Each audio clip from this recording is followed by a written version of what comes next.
Saslušavanje okrivljenog lica, to je tema o kojoj ovoga jutra razgovaramo sa advokatom. Naš gost je Željko Simić. Dobro jutro, dobrodošli. Dobro jutro, bolje vas našao. I šta je najvažnije kada dođe do toga da mora da se da iskaz? A najvažnije je da se pravilno pouči klijent od strane advokata i prosto da se izabere krug činjenica koje će biti saopštene i naravno onaj deo koji će se izostaviti. Kao i u životu, ideja je da se sve mane prikriju, a da se sve vrline istaknu. Od tog iskaza može mnogo da zavisi, pa i sudbina predmeta, odnosno visina kazne i naravno i mogućnost da okrivljeni budu oslobođeni.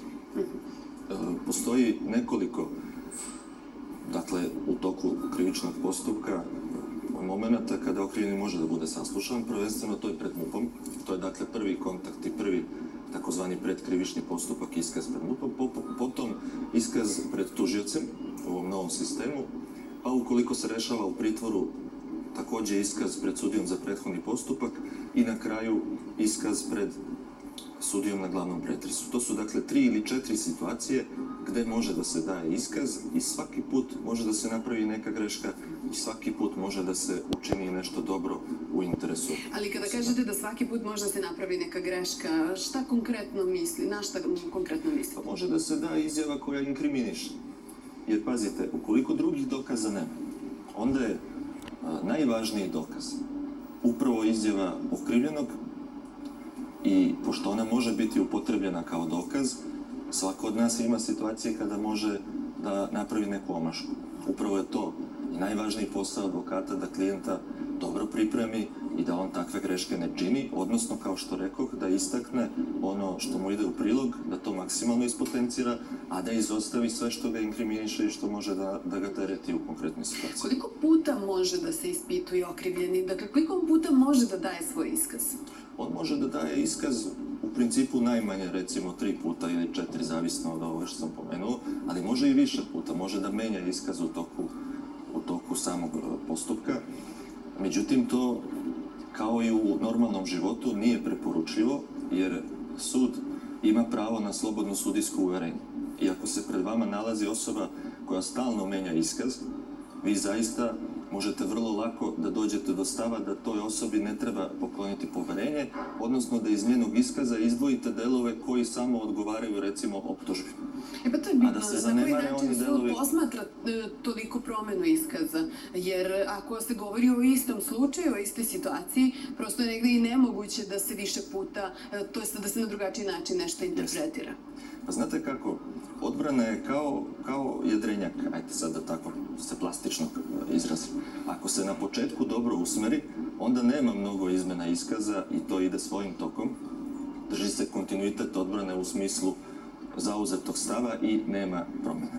Problem jeste, naravno, kada se dešavaju te promjene i drastične oscilacije u iskazu i onda normalno dolazimo do situacije da bilo ko može da zaključi da se ne može verovati to mi. Naravno, da se razumemo, sve zavisi i od drugih dokaza u spisima. Evo, recimo, najbolji je primer gde najčešće advokati imaju problem sa klijentom.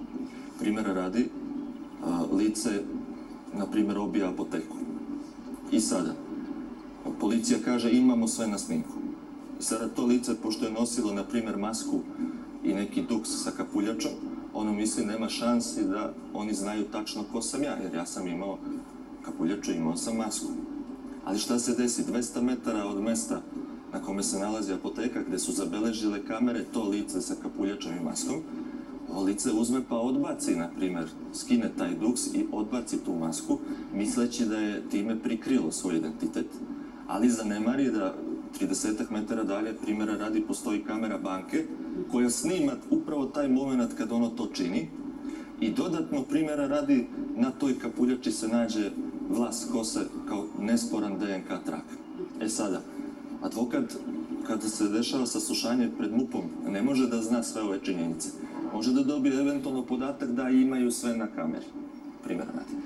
I sada lice će naravno misliti nemaju oni ništa zato što sam ja imao masku i imao sam duks. Ne znajući za ovaj drugi moment. Najgore što tada može da učini je da poriče. I to je posao advokata, da spozna, da prema iskustvu i znanju, da prepozna šta se dešava pa da to lice posavjetuje. U konkretnom slučaju, jedini dobar advokatski savjet bi recimo bio priznaj. Zato što je priznanje, iskreno priznanje i držanje tokom postupka, olakšavanje razvoja postupka od strane okrivljenog, to je značajna olakšavajuća okolnost i može značajno da utiče na sankciju. Ali koliko je verovatno da se uvek nađe i ta neka druga kamera? Mislim, sad kad govorimo o ovom slučaju koji ste vi dali... To je uvek lutrija, znate, to je uvek lutrija. Kada bi svi mi znali šta se tačno nalazi na kraju postupka, onda bi sve to išlo brže i jednostavnije. Zbog toga i postoji sada u našem pravosudnom sistemu uveden sistem takozvanog dogovora o krivici, odnosno sporazuma o priznanju krivice, kada odbrana i klijent procene šta je svrsishodnije učiniti, pa prema dokazima ili prema naslučenim dokazima, zavisi od faze u kojoj se to čini, odluče da naprave dogovor i da time, recimo, eliminišu godinu dana dodatnog potencijalnog zatvora, jer bolje je uzeti 6 meseci i dogovoriti se u tom pravcu, nego dobiti na kraju godinu dana više. Evo, ono što je isto važno, da li okrivljeni ima pravo da ćuti? Da li može da ne govori? Apsolutno. To je uvek opcija za okrivljenog, dakle može da da iskaz, da prizna krivicu, da negira krivicu ili da se brani ćutanjem. To se i često primenjuje kada su potpuno nepoznate činjenice koje stoje iza slučaja. Dosta često mi savjetujemo klijentima da se upravo brane ćutanjem, dok ne dođe neki moment kada možemo da vidimo šta se nalazi u pozadini i koji argumenti za optuženje postoje. Ali kada je reč o izjavama koje se daju pod nekom prinudom, pod nekom prisilom, kako se one tretiraju? One su uvek za sud neprihvatljive, jedino je najveća greška kada se ne dokumentuju. Dakle, nasilje i tortura koja se dešava u svim zemljama manje više, mogu da budu fizičke prirode i psihičke prirode.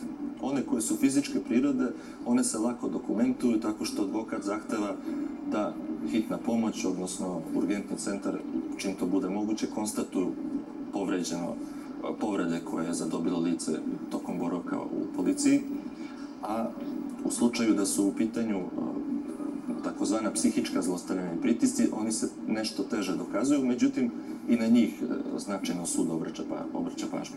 U svakom slučaju, ukoliko postoji prinuda, ona je potpuno protivna zakonu i taj iskaz koji je dat pod prinudom, s tim što to treba dokazati, apsolutno nije prihvatljiv na sudu. Dobro, s tim što treba to dokazati, lepo ste rekli.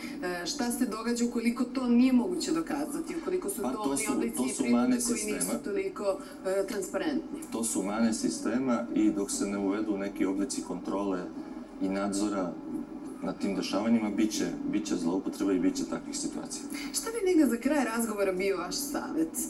Šta biste savjetovali sada našim gledalcima?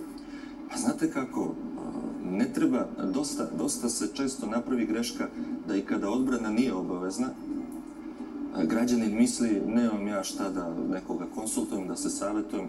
Znate, to je kao kad čovjek sam popravlja automobil. Mislim, možda uspe, možda ne uspe, možda napravi veću štetu.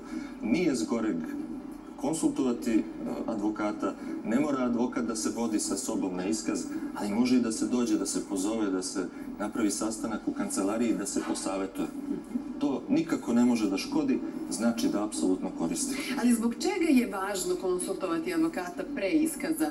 Šta je to što vi savjetujete klijente, što bi morali da znaju pre nego što izađu? A evo, kad sam pomenuo ovaj primer, recimo, sa ovim kamerama, upravo da se ukaže na te opcije.